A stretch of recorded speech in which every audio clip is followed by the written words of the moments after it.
introduce yourselves because I don't want to, mess anything up. So our question will be, what is your favorite building in Miami and why? As well as just say your name and where you work, just because I think you all kind of own your own firms. So, and we'll start with Jaime.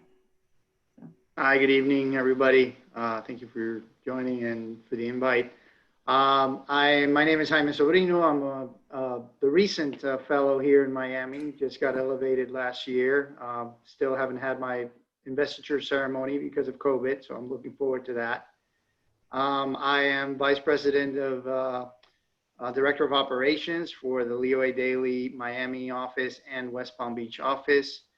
And my favorite building, my favorite and great and bad is, I'm going to have to say 1000 Museum. I just appreciate that it's kind of tries to push the envelope on a residential multi-family project, which is usually very difficult. It's not like your typical museum where you have a lot of more flexibility. And I like the fact that it kind of challenges or tries to challenge that kind of building type.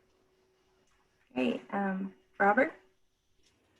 Jaime, you stole my thunder. 1000 Museum.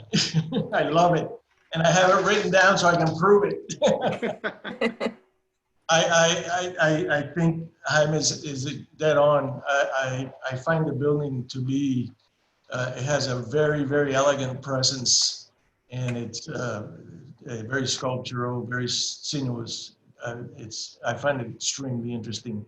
And I'm, so that is, at this time, because there are many, many buildings really that have a lot of merit in South Florida, thank goodness.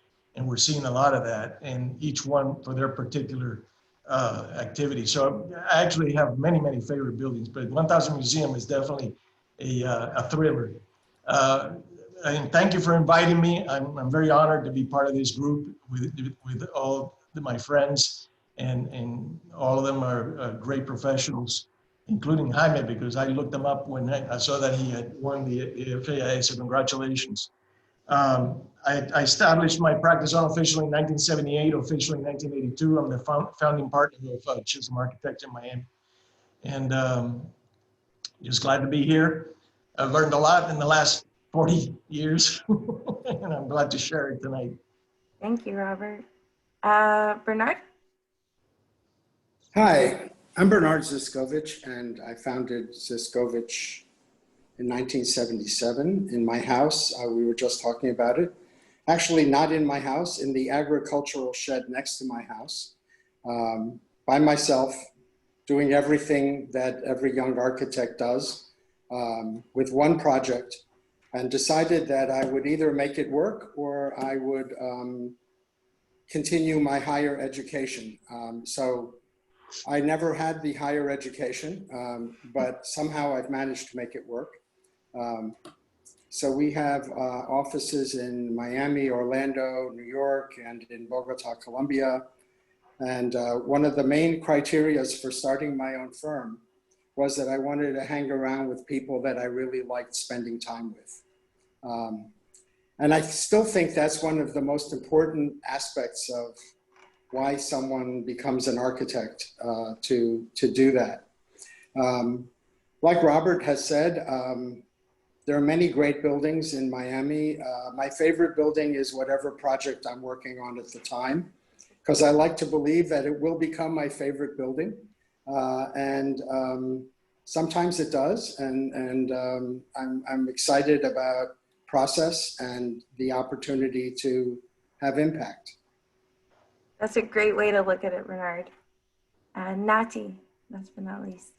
So I got elevated in 2015. That's what we call it when we get selected to be a fellow. I've been in a company that was started in 1955. I started as a young whippersnapper. They used to have an office boy in every firm that you would make prints and run around and do errands and stuff. Well, I was the first office boy that wasn't a boy in that office, and that's how I started. My favorite building in Miami, I agree with Bernard. I love creating, so that's a great thing. But I take a lot of inspiration from Morris Lapidus, the Fountain Blue. I Mhm. love the Miami Modern style. I think that's one of the best buildings out there, and I'm so grateful that it's been preserved and brought back to the lovely way and the glamour of the 60s. You know, and it's a lot of fun. Yeah, that's great, and it's great to hear that you were breaking the glass ceiling right when you started. So we'll just jump into the question, and as Colleen mentioned, if you have any questions that you'd like to ask the fellows, feel free to write them in the chat, and we'll go to your question as soon as we see it. So our first question, how did you get your start in the architecture field, and is this where you thought you would be when you were younger? So I'm going to start with you, Nati. Okay, so I know a lot of people that and I'm going to start way how I started, how I even thought of being an architect, because I'm sure that some of the people on this program had a similar experience. I was never one of those people that forever they thought, oh, I'm going to be an architect when I grew up. I had no clue what an architect was until I went and told my dad that I was going to be an artist. That's what I was going to make a living at. And he looked at me and said, listen, can't you try something just in case to fall back on? So that I had to go to my guidance counselor and ask them. It's like, okay, you know, it's what my dad says and this and that.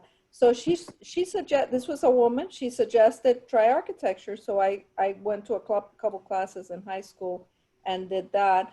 And I was very fortunate when I was in college, that in a way I was fortunate that it was a very horrible time economically and for architects, you know, in the late 70s, the 80s.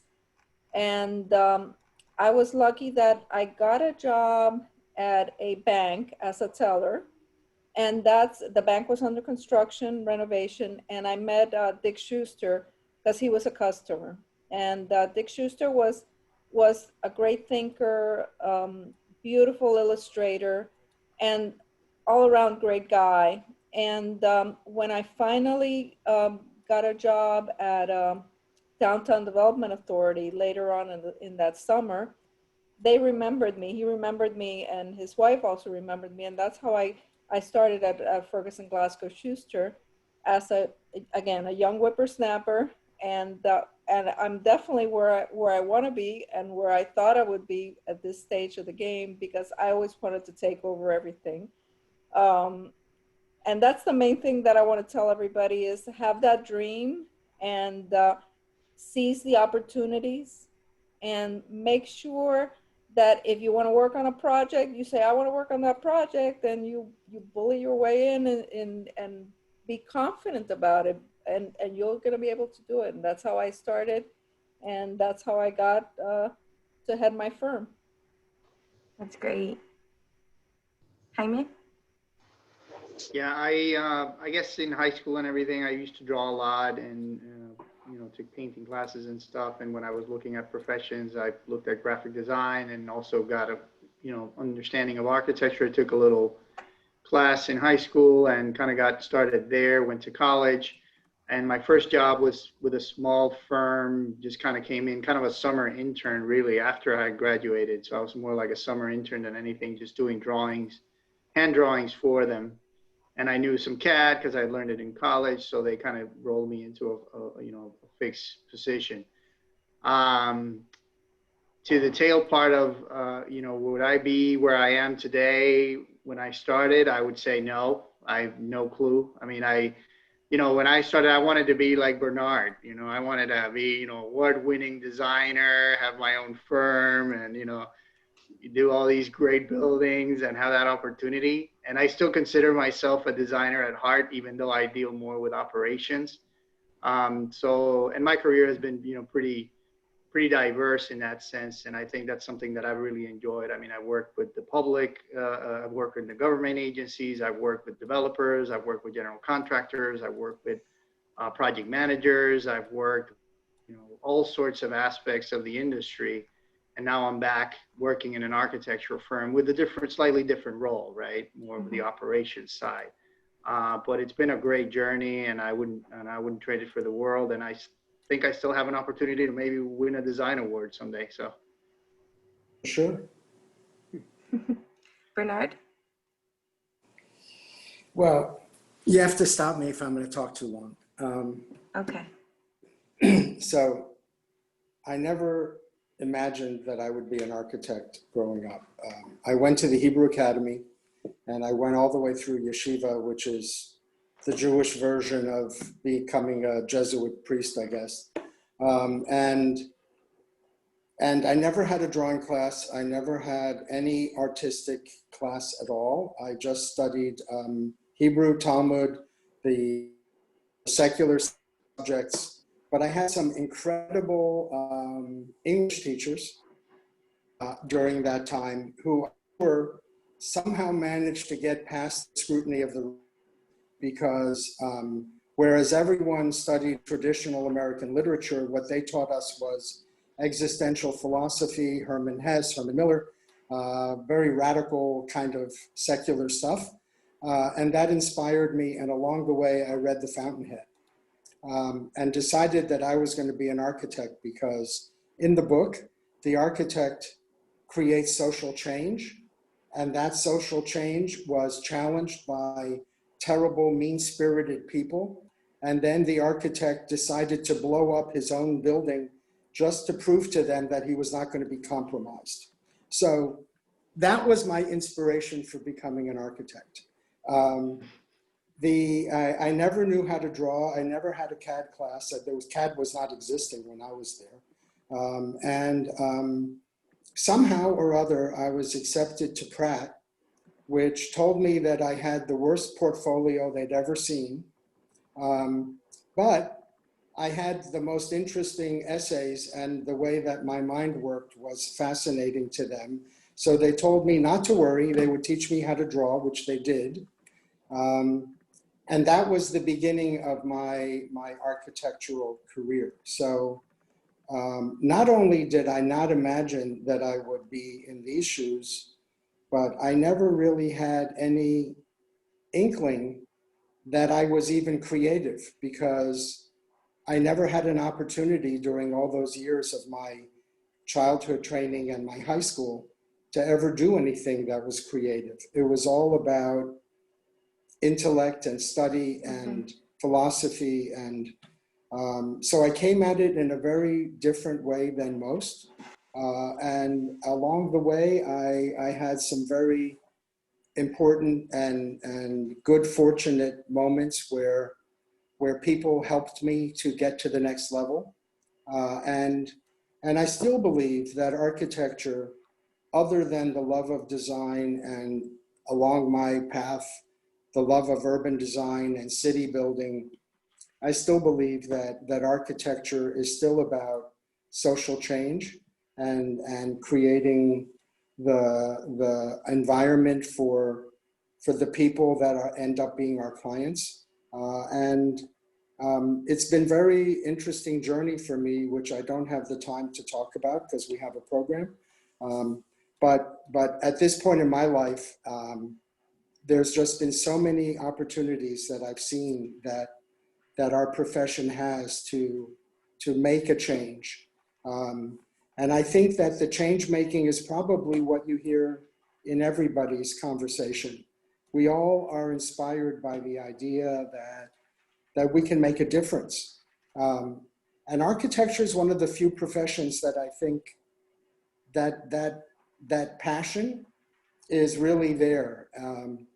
And I think there are very few of us that actually believe that we would end up in the position that we find ourselves. Because it's not the ego that drives us, it's the desire to be involved and make change.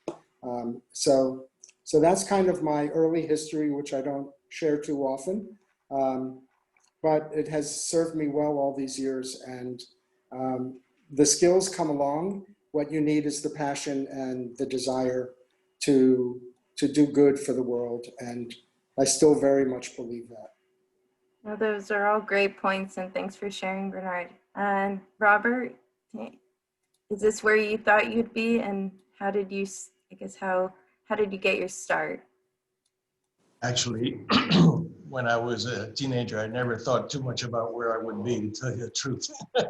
But when I went to my college advisor, I was going to be an engineer because a lot of my family members are engineers. We originally come from Scotland, and Scottish make good engineers. So I went to my college advisor, and we started going down the list of classes I had to take. And when he mentioned the word chemistry, I almost dropped out of college before entering college. And then I said, oh no, I don't want to be an engineer. You have to take chemistry? I don't want to be an engineer. What else can I be? He says, well, you can be an architect. Okay, I'll be an architect. So that's how I started at the University of Florida. And then I got my 5-year degree at the University of Florida. And then I applied, I worked with a firm in Coconut Grove. I was just talking to Bernard because Bernard was down the street with another firm. And we knew each other back then very briefly. And then I applied to Harvard, Penn, and UM to do my master's degree in planning and urban design. And UM gave me a full scholarship. So that's where I ended up because I got married a week before I started my grad school. So I was working in government doing planning and urban design for really my first 6 or 7 years because there was a recession in those years and things were not that well economically, et cetera. Plus I was finishing my master's degree and things like that. And in government, you know, you're working in an enormous organization with 25, 30,000 employees. And all I knew is that I wanted to go back to architecture and have some control over my future and my destiny. And so I left the county in those years back right after my daughter was born, and I was vice president of a firm. And 2 years in, I go on vacation. And when I returned from 2 weeks vacation, that Monday, I was let go of the firm. So again, in the middle of a minor recession. And I was too proud to look for work, so I started out of my garage. And that was in 1982 officially, because I was already doing some projects. And then never looked back. And I've been very, very blessed, same as my colleagues here. And we've all worked very, very hard to be successful in what we do. And we all practice incessantly to hone our skills like athletes. Mm-hmm. And we'll get into that later on in the conversation, I'm sure. But never in my wildest dreams did I ever anticipate to be here, etc. But along the way, along this marathon, if you will, you learn a few skills, you learn some of your strengths. You really have to know who you are so that you can live a life and practice your craft in what really truly interests you, as Bernard said, and Jaime and everybody has said that, you know, it's really what makes you tick in life. What motivates you, and those things which are very much along the lines of what an architect does and what we're trained to do. So it's an incredibly fulfilling career, but a very demanding career. That's it. You can say that again. So because this is really focused on mentorship as well, what does mentorship mean to you? We'll start with Bernard. Well, I think mentorship is the result of curiosity. I think the first step needs to be on the person who wants to learn. The person who is doing the mentoring, I think, is the person who has knowledge and you know, encouragement to pass along. But I know that, you know, the people that seem to take advantage of it the most are the people who are ambitious, curious, desiring to improve, and they go out of their way and they take their risk in trying to engage people that they think have more knowledge than they do. And that's a very compelling point of view for somebody who is being the mentor, because I think mentor is more of a reaction, at least for me and my wife. I know that we have people within my firm that have a lot of experience, and a big part of their job is to go around through the firm and mentor others. But I think of that really more, frankly, as training. I think mentoring is really the result of somebody who's curious enough to engage someone that they think they can learn from. That's a great point. Jaime? Yeah, I mean, obviously there's two sides to mentorship, right? The person that's giving the mentee and the mentor.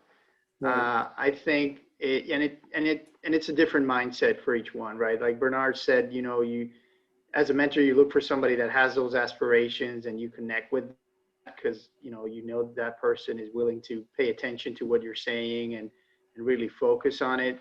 I think one of the challenges of being a mentor sometimes is, you know, how to give the right advice and to kind of really connect with that person at that point in their career, right? I mean, my analogy is my kids, right? You know, I've got a high school teenage son, and sometimes he'll do some things, and I'm like, I have to remember when I was that age, what was I thinking, and what the world meant to me at that point, which is very different than what it does now.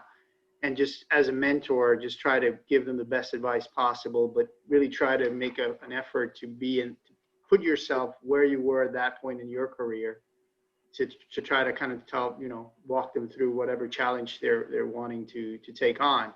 And then from a mentee side, I think you need to be willing to listen, because a mentor might not tell you what you want to hear, but they'll probably tell you what you need to hear. And you have to be open-minded enough and receptive enough to accept it, you know, digest it, and really kind of put it to work for what you want. So I think that's also very key. I mean, a lot of people are like, oh yeah, I need a mentor, but are you willing to listen to what they have to say if you don't like it? Or are you just going to want to hear from somebody who you know is going to tell you what you want to hear? I mean, I think that's something that really needs to be thought of. Thank you, Jaime. And Robert? I agree with the points that Bernardo and Jaime have stated. I have actually had known and unknown mentors throughout my career in actually different aspects of where I was in my career and in my development as a human being, because it's not about, it's been alluded already, but to a certain degree, it's not just about becoming a good professional. It's also about becoming a good human being, or a good businessman, or having a spiritual life and things like that. So along the course of my life, whether in certain relationships that I've had with people that I would call my mentors, I would be very, very willing to listen, as Jaime has stated. I think that's a very, very important part of the mentee, if you will. But you don't have to take everything that is said or observed. You take what applies to you as in your setup, your DNA. Because like I said before, you have to really know who you are personally and what really makes you tick, and what aspects of those examples and that experience that you are being told about or being shown, etc., apply to your abilities and your program, your interior program. So I've had people who I've observed or been my mentors in business, in architecture, in religious and spiritual aspects, and in humanity. Most important about, I think, is humanity, because as architects are trained to be leaders.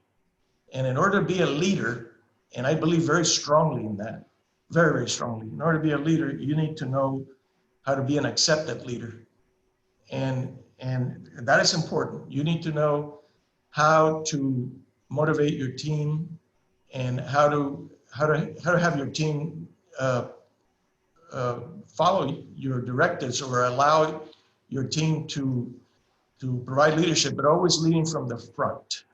I believe very much in that. So mentorship can be a conversation, it can be, but always leading by example. And those who are paying close attention, as has been said, the mentee has to pay close attention. And then you evaluate and you decide what is worth it to you from that point of view. So I've been blessed from that point of view of being, having had certain examples throughout my life, and not just professionally, but in every aspect of the word, that have been of great value to me. Thank you, Robert. And yeah, you know, you don't always just have one mentor. Nati, what are your thoughts on mentorship? Well, to follow up on that conversation, I've also been very fortunate in my career to have a variety of mentors, and I call mentors, the mentors that I've had have been very organic. I don't think you know exactly who your mentor is until much later, until you realize and you're in a situation that you go back and you think of that person that really took you by the hand and gave you knowledge and insight and things that you hadn't thought about before. And years later, you think about them and you realize how much they have formed and the way you are in all kinds of ways. And as Robert said, you know, I had a business mentor, somebody that was an engineer that took me under his wing and taught me business. And that's the reason my company's in business after all these years, after the transition that I took over the firm. So I think about them and I'm very grateful for that. And to me, what mentorship now is paying back. Paying back anybody that needs a hand. I'm open to have a conversation. And again, any mentee needs to be able to have the knowledge that they can approach a certain person and be very vulnerable and say things and ask for things that may look like and seem like you don't know anything, and be comfortable with that person. And that's going to be your mentor, somebody that doesn't judge you if you ask something that was ridiculous or stupid or whatever. So that's another aspect of mentorship. And then there's a third aspect, which is, and I've been very fortunate to have gotten to that point in my career, which is you start pinpointing people that you meet along the way in your path, and you look at them and like, I'm gonna take care of that person. I'm gonna give them guidance because I think that person has a lot of potential, and it can be in your office, it can be in the AIA, and I've made a point of selecting, you know, some people as I go along in the last few years, and recognizing what potential they have and finding ways that I can mold them a little bit better to reach that potential that I know that they want to achieve. So that's my thing right now, and I hope you all do that as well. Start looking around and picking people and guide them along. That's great in both aspects. So this question is for both Jaime and Nati. You both are very heavily involved in AIA. So how do you think that helped you throughout your career? You want me to? I can start on that. Okay, sure. You can start, Nati. Yeah, if you don't mind. One of the things, there's a couple things. One is I'm not a naturally outgoing and friendly person that goes out and the AIA, my relationship with the AIA, my experience has really helped me tremendously in connecting with people and in being able to talk in front of others freely. So it's been wonderful from that regard. It's a great resource for that. It's also been a way of meeting people that I would never have met before and developing friendships that have really lasted the last 20 years. Some of the people that I've met have become my lifelong friends, and I never would have met Amanda Rosenfeld for sure. And I'm very grateful to know her. So again, it's a way of meeting people that become your friends. And third, I've met people in large companies. I have a small boutique size firm, with a big attitude type of thing. So I've been able to partner with some big companies on projects that I never would have been able to be selected for, and and learn from the way that these companies operate and take the best of those methods and apply it to my firm. So there's a lot of people that say, it's like, why do you hang around with a bunch of other architects? What's that going to get you? Well, I've proved, my life has been a proof that it gets you a lot. It gets you friendships, it gets you business, and it gets you skills, people skills and business skills, presentation skills that I never would have gotten. Those are all great points, and I think I'm starting to see those as well. So, Jaime, what are your thoughts? Yeah, I agree with Nati. I think, and I'm not going to repeat everything she said because I think it's been my case as well. The AIA to me has been kind of this lab where I experiment with different skills and opportunities that I wouldn't have in my regular 9-to-5 job, from a leadership standpoint, from just a networking aspect of it, and just kind of gaining and just putting myself out there and trying to volunteer and do things, help the profession as a whole. And it just kind of gives you, it gives you back, right? It just, you make all these networks, you make all these connections, you learn a lot more.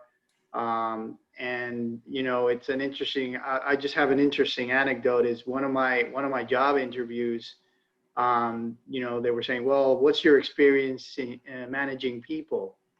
I said, well, because you don't have anything, you have here that in your past experience in your office, you've only worked with a handful of people or so, and it's exterior, outside consultants, et cetera.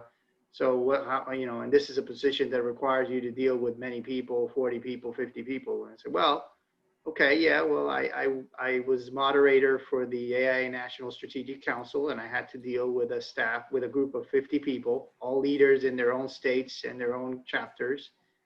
Fellows older than me, more knowledgeable, smarter, and they're all volunteers, so they can all tell me to go home if I take them off. So I had to figure out how to make it work, and they're all remote, and I got them to all work, and we did great things, and it was a challenge, right, to get that, but to get those results. But I, kind of that was my answer to the interview question, and they were like, okay, well, you're hired. All right. So, it's just kind of one of those things that the AIA has offered me those opportunities to grow professionally that I wouldn't have had in my regular job. So definitely a worthwhile investment. And I think, it was AIA in my case, but it can be any kind of organization. And I encourage everybody, every young professional on this call here that, look at it might be AIA for you as well. It might not. It might be, I don't know, Boy Scouts of America. I don't know, whatever it is, but, get involved and be actively involved. It's not just, just showing up. It's just kind of trying to contribute to it in an active way and be proactive about it, because you will gain a lot. You will gain network with the people that you involve with. And I think one of the easiest things, if you want to connect with somebody, everybody's busy and everybody's got work to do. So any chance there's, if you tell somebody, don't worry, I'll take care of that, it's very likely they're going to be like, okay, yeah, sure, thank you. And you'll develop a network with that person, a relationship with that person. And that's how you kind of start to grow your network and move forward. And you also challenge yourself, right? Can I do something else? Can I do something beyond what I'm doing now? How, embrace the suck. if it doesn't work out, at least I'll know how not to do it in the future. And I think that's where, when I talk about the AIA as being my lab, that's kind of all the things that I kind of used going through, and I still do to today. So, it's been a great organization in my case, but I encourage everybody to pick one and get involved as much as you can. You will gain a lot. And if, Amanda, if I could add one more thing, is one of the things that a lot of us architects are frustrated about, and Bernard pointed it out in the beginning, is that we want to change the world. If you're one little architect standing around the corner, you don't have, a developer that joins you and wants to change the world with you, the AIA really is a way of changing policy, getting involved in advocacy, in resilience, in sea level rise, in social experimentation. There's a lot of avenues that you can contribute to the community through a larger network, and AIA has that network. So I encourage you to do that as well. Great, thank you, Nati, and thank you, Jaime. So this is a question from the audience, from Anthony. So out of all the projects you have completed in your life, do you have one that you are particularly proud of? Could be a beautiful design and impact use in the community, etc. And we'll start with Bernard. That's a tough question.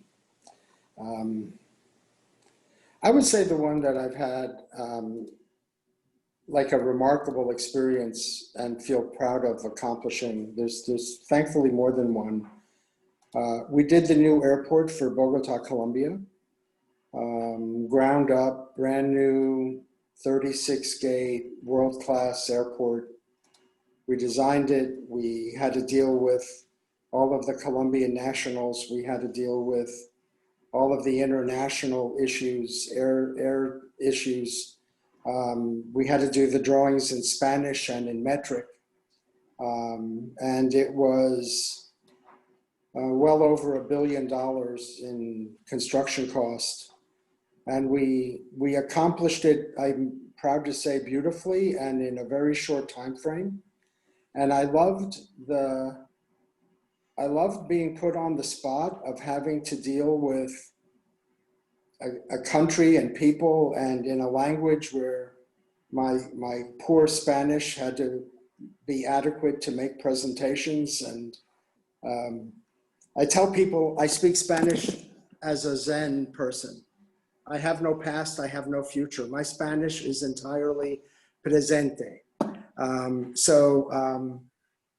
I just had a really good time, and I felt a huge sense of accomplishment. And I was personally involved in almost all of the steps. So for me, that airport, El Dorado in Bogota, was definitely a highlight. And I guess the second one that I'm most proud of is creating Midtown here in Miami, really out of nothing, and being able to go there and see how many projects have come out of that one idea, and how transformative it was for the city. So those are, I can't just name one, I have to name the two, but I think those two are, for me, the career highlights that I've had so far. Well, those sound like two that really changed the communities they were in. Robert, what's your favorite or most proud of project? There's one particular project that stands out because of its the comprehensive nature of that project. And my client was Mr. Albert Chapman, who had just retired as chairman of the Knight Ridder Corporation. And he was putting together a plan to address the homeless population in South Florida. So he asked me for some help, and by hook or crook, I ended up helping out to assemble a facility that, mixed use, that would house men, women, and children and families that were homeless. And I had to, in the involvement of several architectural firms, I was made the chairman of the committee to design and build the first facility of its kind and of its nature that eventually became the national model to help the homeless. And I had to, as Jaime said, lead with very strong personalities and make it work. And the board of directors of the Chapman Partnership is comprised of about 80 individuals who are the leaders of this community, not only in the community aspect, but also the business world. So you can imagine what would happen if you dropped the ball on this project. The project was a resounding success. It was a very simple approach to architectural and to mixed-use living in a diverse population. And the team that we assembled to put together included social workers, psychiatrists, security folks, police, the school board. One interesting anecdote is I had to fly to Washington for some meeting with some Congress folks, Congress people with ALA, and we went in the jet of the Miami Herald, and it was a complete whiteout, and Dulles was closed to all air traffic, but they held it open for ALA Chapman. That's the kind of clout he had. And when we were landing in this jet, there were 70-mile-an-hour crosswinds and a complete whiteout. So when the jet landed, it went sideways down the runway. And I was beside myself, of course.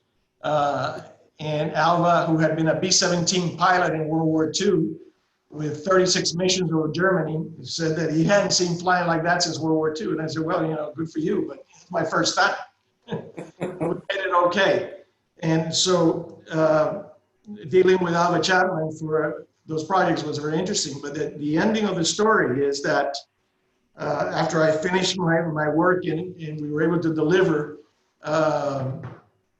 those projects, by the way, it was with we teamed up with the assistance of Wilberg Alvarez, which is another firm that's still around town. And they were very, very good in cooperating with us in getting that work done.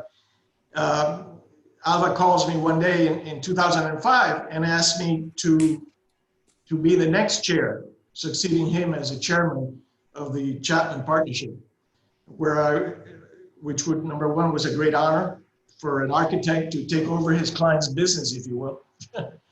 And number two, to lead such a fine organization in every aspect of involvement in helping, you know, the last, what we call the last, the least, and the lost of the homeless population. So from the point of view of being what Bernard and some of Jaime and Natty's have alluded to is what architects are here to do, but to put their talents to work, not only in the architectural aspects, but in the leadership aspects and in the business aspects and the communication aspects and community involvement.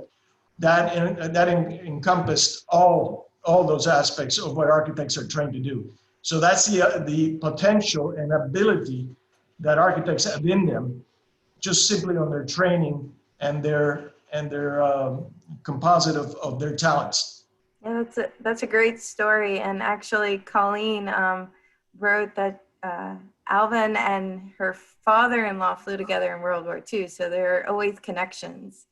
There you go. And Nati, what's your most favorite project? I love all my projects because of the connection to people, but I would say recently we completed a convocation center for Carrollton School of the Sacred Heart in Coconut Grove. This is an all-girls school. So for me, it was really exciting that that my female-owned company was building this very important project for that school.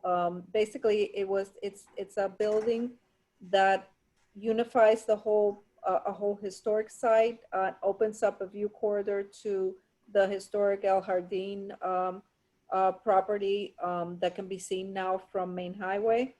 It gives the heart of the place a very nice performing arts center for the very rich art community that they have in that school, the dancing and performance program that they have.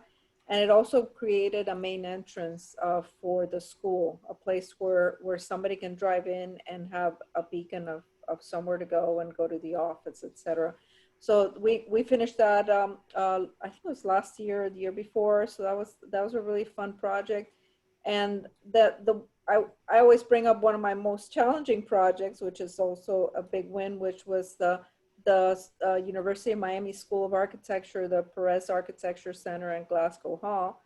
That if you can imagine the challenge of having to collaborate with an architect that's a European architect that worked with us on design, plus having at least 15 clients who are all architects, and being able to make that happen without anybody killing anybody else. So that obviously was successful. It's been up for about 10 years now. It's become, the heart of the architecture school. So, to me, that was also a very challenging and very fun project. Thank you, Anthony, for bringing up that question. That was a great question. And for attending. It's good to see you in the chat. Jaime, what about you? Yeah, I was part of a project, a public project in Puerto Rico. When I lived in Puerto Rico, it was revitalizing urban sector. So it was an urban infill project, and it was very, very challenging. There was like over 10 parcels that needed to be acquired, and then they were bid out, and then we had different architecture firms, would team up with developers to develop all of them. And, it was just kind of an eye-opening project for me in my career, just seeing all the aspects that go into developing and the public policy and everything, and dealing with the community leaders and the community, the designers, the evaluation, everything. It would just open up my eyes to everything, the media, everything. So, it was a successful project in being able to redevelop all these empty lots and surface parkings in a dense urban area, and kind of bringing a lot of population back to that sector, and just revitalizing that whole area in Puerto Rico. I think it would maybe somewhat like the Midtown project that Bernard was talking about, just kind of revitalizing a whole section where there was really nothing.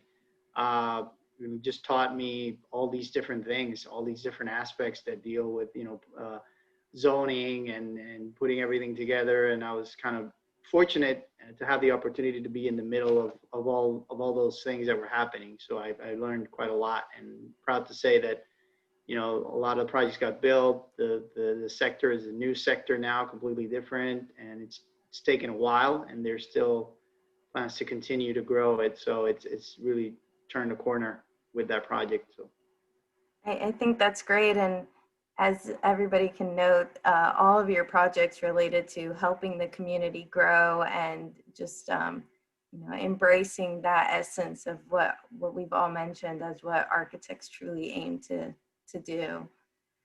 So we're running short on time, but I would like to ask one of the guest questions, and then we'll go into these 2 rapid fire questions. So that's just a really brief, answer for each one of you. So Craig wrote, I admire and salute your contributions you have made and continue to make to the profession and built environments in South Florida. As owners and senior leaders of successful firms, how can mentors like yourself contribute to the diversification of the workplace? And we'll start with Jaime. Well, I guess just kind of, continue to communicate, right? And be open-minded. I mean, I'm going to cheat a little, but I mean, I was able to help with the Miami chapter develop the leadership program with the goal of trying to kind of create an opportunity for younger professionals to get involved and develop leadership skills and a lot of the things we've been talking about. and trying to encourage that diversity. I think I'm proud to say that the diversity of participation in that program is pretty broad, and just proud of that. And I think just kind of carrying that mentality really to our work and what we do. I think there's a lot of talent. Miami is I consider it to be one of the greatest places I've been in, just because of the diversity of it. So I think we've got enough talent here and diversity here to really make that happen. So I just think from my perspective is really just keeping an eye out for the talent and the people and the passion that Bernard referred to at the beginning. Just, I don't care what the background is, as long as you've got that, passion to do something better and to be all in what you do, that works for me. That's all I need. And Bernard? I think what Craig asked is a very difficult question, because I don't believe there's a reluctance to hire from a more diverse framework. It's just that, especially in Miami, I think we suffer from certain aspects that make it difficult. The rest of the country has trouble hiring people of Hispanic origin. Obviously, that's not our problem here in Miami. I think in many other respects, women have had a hard time. I'm proud to say that in our firm for many, many years, we've been about 50% female, male. At all the levels of the work is more challenging, but by and large, that's been there. I think when you get to African Americans and in general people of color, Miami is a really hard place to find the kinds of opportunities to really bring people in. We're proud of what we've been able to accomplish, but the truth is, the people that come in looking for work tend not to be people of color. They tend to be other ethnic groups, different diversities. So in the context of the country, we're a very diverse firm and within a very diverse community. In the practice of architecture, I need people like Craig to help us understand how we can be better at what we're trying to do, because finding African American practitioners and young practitioners, people we can help and mentor, frankly, has been very challenging. It's not that we haven't been trying, it's that particular question is frustrating, because it's one of the questions that's been very difficult for us to feel like we're making a lot of progress. And I want to salute Craig and all the things that he's doing in terms of early education. And we don't talk much, but I'm following what he's doing. And I think that his desire for that to happen is going to make it happen. And firms like ours are ready to help when we understand what we can do, because it's just hard for us to figure it out. I think that's a great point, Bernard. And, sometimes we have to see the issues before we can figure out, the solutions. And no, like I think said, it's really been, I think it's actually worse than that. I think it's like so many other things. There's a real problem in social equity in our country, mm-hmm. and we don't want to address it. And when people do address it, they're called names and they're being told that they're communists or whatever. So don't get me started on politics, but my whole history is from the left side, and I think what Craig is doing is right on point. And we need to have a more balanced relationship with the people that are in our community than we do. It's just been very hard to find our way to accomplish that. Right, and just so everyone's aware, Craig Carr is our president-elect for next year for AIA Miami, and he runs the BAM program, which is Black Architects in the Making, and I think is the NOMA president, or South Florida NOMA president, as well as, you have too many things, Craig, and the diversity chair. So thank you, Craig.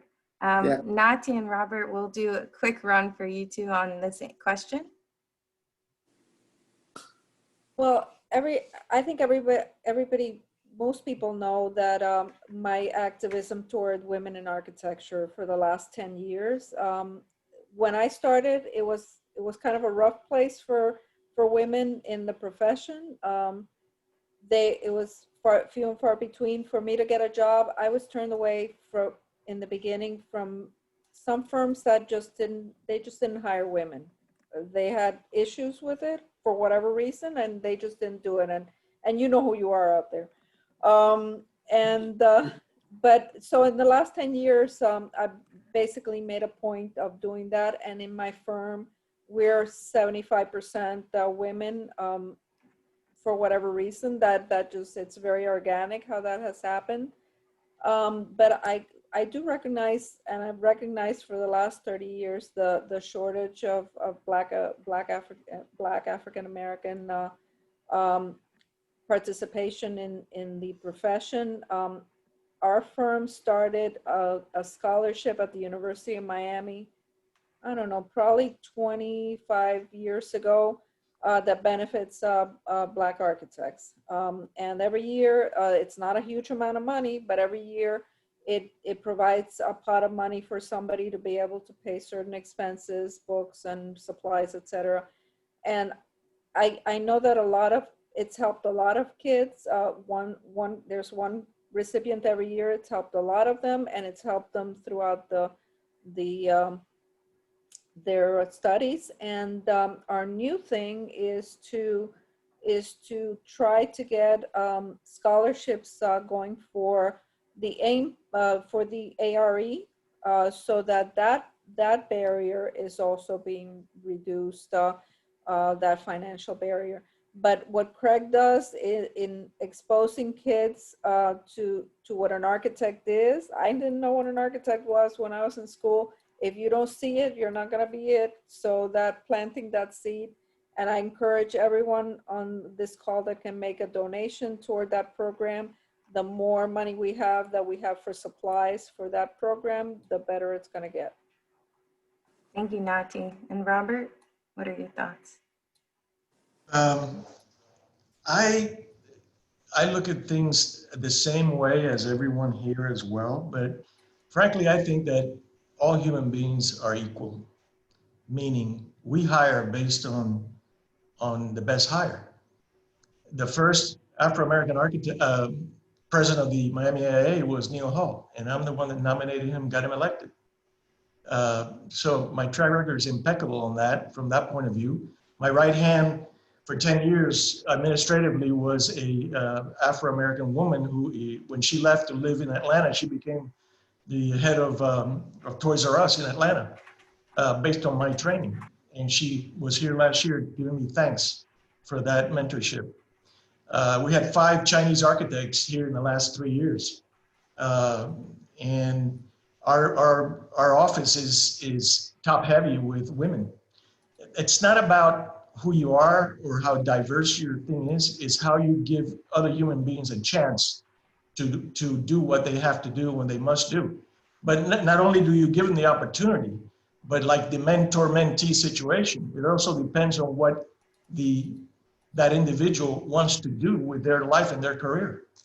Because no one, in my opinion, is owed anything by society. And everyone has to earn their way in. And we give them the opportunity, and we're here. And our track record is impeccable from that point of view. And I am totally in agreement that everyone must have that opportunity.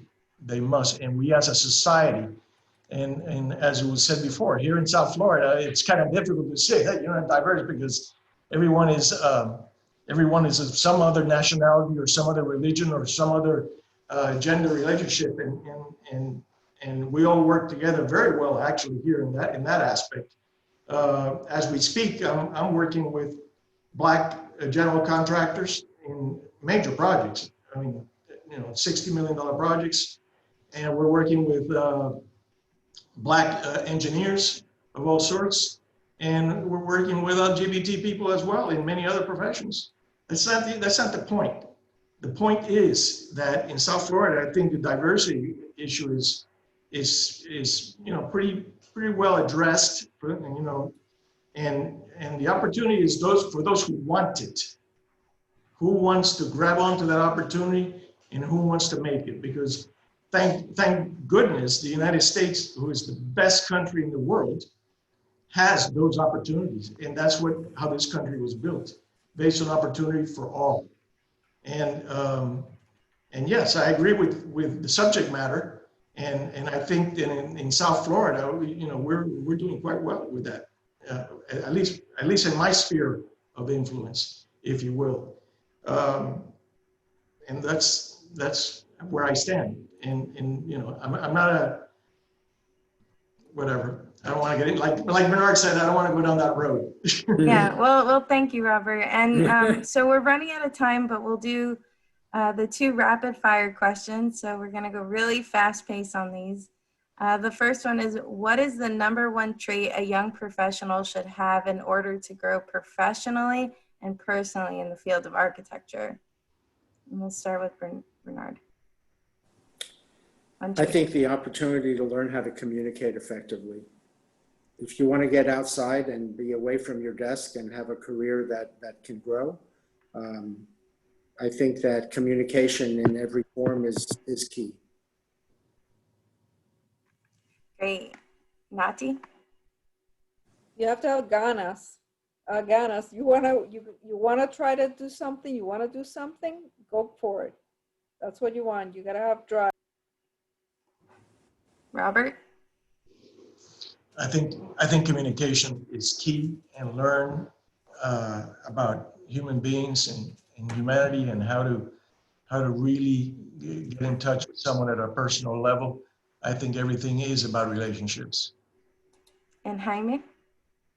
I think you need to have a craftsman approach to everything you do. You need to be all in. You need to be completely focused and just immerse in what you're doing, and really try to make it the best you can at everything you do, at every email you write, at every drawing you put together, at everything.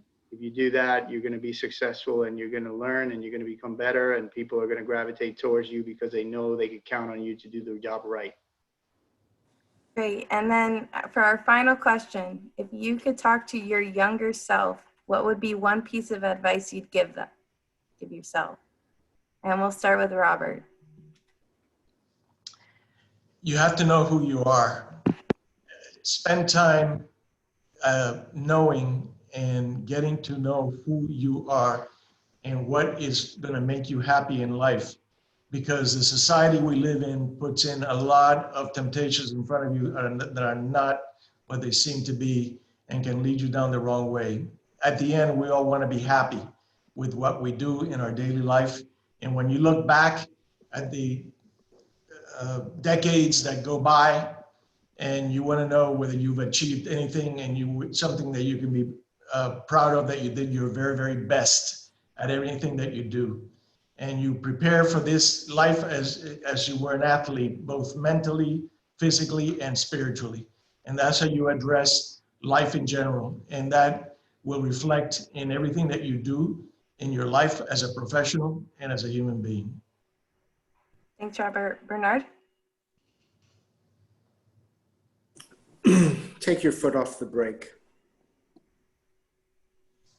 Go for it. I like it. Short and sweet. Jaime? I would say, I would tell myself to, give more of myself, join an organization, be part of something. Sometimes when you're young, you think you have nothing to offer, that that you're enough, or that you're not experienced enough, but you shouldn't keep that from getting you. That in turn will help you build your network, which is something that you will definitely help you become successful, really, is who you know. So just get involved. And Nati? And that's exactly what I was going to say, is that I wish I'd gotten involved in my community earlier, because that's been the best part of my career. Great. Well, I want to thank you all for participating and being involved, because you are the ones we need to learn from.